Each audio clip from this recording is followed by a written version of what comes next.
लगातार 3 बड़े चुनाव में करारी हार झेलने के बाद सपा मुखिया अखिलेश यादव 2024 की तैयारियों में जोर शोर से जुट गए हैं। सपा मुखिया अपने सारे समीकरणों को दुरुस्त करने में लगे हैं। पहले चाचा को साथ लेकर पारिवारिक संगठन को मजबूत किया और अब सियासी समीकरणों और जो समाजवादी पार्टी के लिए विनिंग फैक्टर है उस पर ध्यान दिया है। कहा जाता है कि सपा का वोट बैंक MY है, मुस्लिम समाज और यादव जाति। ऐसे में पिछले नतीजे ये बता रहे हैं कि उत्तर प्रदेश की सियासत में मुस्लिम वोट बैंक एक तरफा जिसे पड़ेगा उसकी चुनाव में बल्ले बल्ले है। इस बात को समाजवादी पार्टी के प्रमुख अखिलेश यादव बखूबी जानते हैं और इसलिए इन दिनों मुस्लिम वोटों को लेकर ज्यादा ही अलर्ट हो गए हैं, क्योंकि कांग्रेस और बसपा जैसे दूसरे विपक्षी दलों की नजर भी इस 20% वोट बैंक पर है।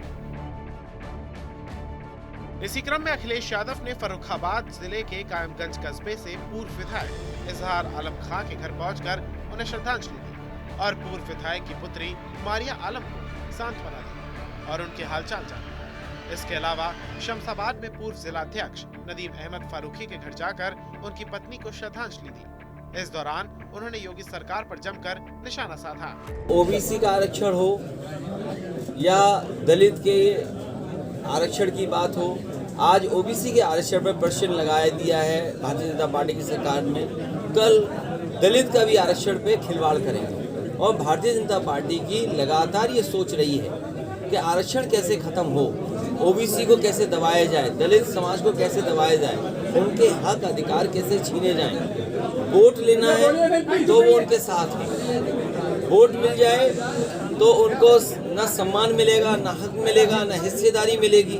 आज सवाल ये है कि जाति जनगणना की मांग जब पहले से चल रही है, जाति जनगणना क्यों नहीं? सुनने में आ रहा है जो ट्रिपल टेस्ट और जो कमीशन या जो आयोग बना है जिसके माध्यम से वो जानकारी हासिल करेंगे, वो हो सकता है 6 महीना 1 साल लगाए।